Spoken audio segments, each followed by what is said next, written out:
ऐन निवडणुकीच्या काळात काँग्रेस पक्षाला पक्षांतराचा मोठा फटका बसलाय। पेरणे फाटा जिल्हा परिषदेच्या निवडणुकीत काँग्रेस पक्षाचे प्रदीप कंद यांनी आपल्या वाढदिवसाच्या दिवशी माजी उपमुख्यमंत्री अजित पवार यांच्या उपस्थितीत राष्ट्रवादीमध्ये प्रवेश केलाय। काँग्रेस पक्षाचे पदाधिकारी प्रदीप भाऊ कंद यांनी 30 नोव्हेंबर रोजी आपल्या वाढदिवसाच्या दिवशी राष्ट्रवादी काँग्रेस पक्षात जाहीर प्रवेश केलाय। राष्ट्रवादी पक्ष हा कायमच सर्वसामान्यांच्या हिताचे निर्णय घेणारा पक्ष आहे। महत्त्वाचे निर्णय आम्हीही घेतले, पण सर्वसामान्यांना त्रास होणार नाही याची काळजी आम्ही घेतली। भाजप पक्ष हा केवळ व्यावसायिकांचा पक्ष असून त्यांनी सर्वसामान्य लोकांची दिशाभूल करण्याचं काम चालवलंय, अशा शब्दात माजी उपमुख्यमंत्री अजित पवार यांनी भाजपला खडे बोल सुनावलेत। देश विरोधी आणि जे पाठिंबा देतील त्यांना देशाच्या बद्दल प्रेम आहे। तुम्ही मी इथं सगळ्याच जणांना देशाच्या तिरंग्याच्या बद्दल अभिमान आहेच ना।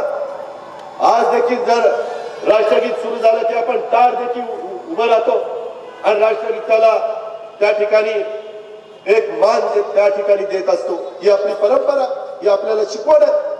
परंतु असं असताना परवा मी टीव्ही मध्ये बघितलं की अतिरेकी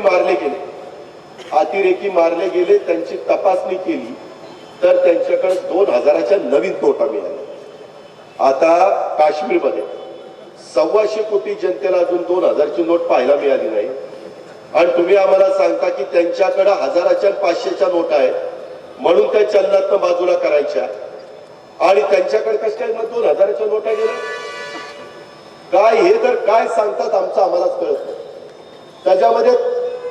त्याच्यातल्या तज्ञ सचिवांनी सांगितलं, कोणतरी म्हणलं ती नोट आहे, ती नोटीचा रंग जातोय। ते म्हणले ज्याचा रंग जातो तीच खरी नोट। आता काय कपाळ, तुम्ही 2000ची सगळ्या नोटेचा रंग घालवा आणि जावा कुठल्या तरी दुकानात, हे बाकी खरी आहे ते म्हणाल ही कागद पांढरा कशाची खरी आहे म्हणजे किती अभागवावं। ठीक आहे ना, तुम्ही आज सरकारमध्ये आलाय, तुम्ही पहिल्यापासून आम्हाला सांगितलं की पहिल्या कॅबिनेटला धनगर समाजाला आरक्षण देतो, सांगितलं की नाही? बारामतीमध्ये येऊन सांगितलं, दिलं का? 100 कॅबिनेट झाल्या, नाही दिलं। मुस्लिम समाजाच्या बद्दल आरक्षणाचं नाव नाही। मराठा समाजाचं विचार चालू आहे। तिथं हिंदू मिलला डॉक्टर बाबासाहेब आंबेडकरांचं स्मारक तिथं टिकाव टाकला, अजून स्मारकाचा पत्ता नाही। पेरणे फाट्याच्या विकासाकडे कोणत्याच पक्षाचं लक्ष गेले नाही। पेरणे गावातील तरुणांच्या विकासासाठी जसं शरद पवार साहेबांनी कायमच काम केलं, त्याचप्रमाणे प्रदीप भाऊ कंद हे देखील गावाला विकासाची नवीन दिशा दाखवतील, अशा शब्दात ऍडव्होकेट अशोक बापू पवार यांनी प्रदीप भाऊ कंद यांना पुढील वाटचालीसाठी शुभेच्छा दिल्यात। आदरणीय प्रदीपराव कंद यांच्याशी चर्चा केली, नंतर दादांच्या बरोबर चर्चा झाली, त्याचबरोबर आमच्या परिसराच्या लतिकाताई जगताप यांनी चर्चा केली आणि कसली आट न घालता आज त्या आपल्या राष्ट्रवादी पक्षात प्रवेश करतात, त्यांचं मी खूप अभिनंदन करतो। कसली अपेक्षा नाही की आम्हाला हे पद द्या आणि मग पक्षात यायचे, निरपेक्षपणे ही माणसं पक्षात येतात।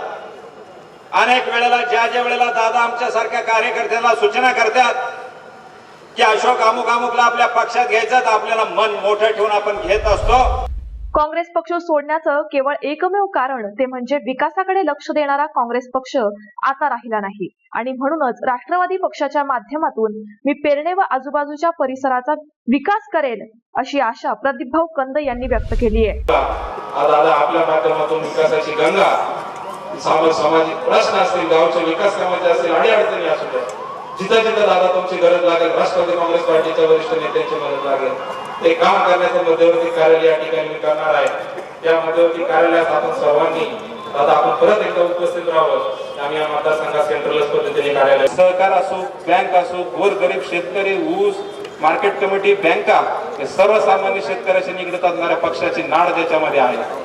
काम करतो आणि माणसं जोडतो अशी ओळख असणाऱ्या राष्ट्रवादी काँग्रेस पार्टीमध्ये भविष्य काळात मला काम करायची इच्छा होती। ती इच्छा आपल्या आशीर्वादाने माझी पूर्ण होत आहे, त्याचा मला आनंद होत आहे। आम्ही तुम्ही सर्वांचे मी मनापासून आभारी आहे की आपण सर्वजण या ठिकाणी उपस्थित झाला। दादा यावेळेस त्या ह्याच्यामध्ये दादांना आपण प्रमुख ऐकण्यासाठी उपस्थित झाला आहात। अनेक प्रश्नांना आहे या ठिकाणी आहे।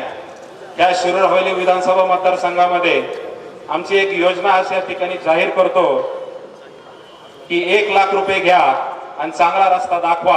जो या ठिकाणी चांगला रस्ता दाखवल त्याला 1 लाख रुपये बक्षीस उद्या लोणीकंदमधून या ठिकाणी घेऊन जायचं। यावेळी माजी आमदार अशोक बापू पवार, जिल्हाध्यक्ष जालिंदर कामठे, माजी उपमहापौर दीपक मानकर, कार्यकर्ते व पदाधिकारी हजारोंच्या संख्येने उपस्थित होते।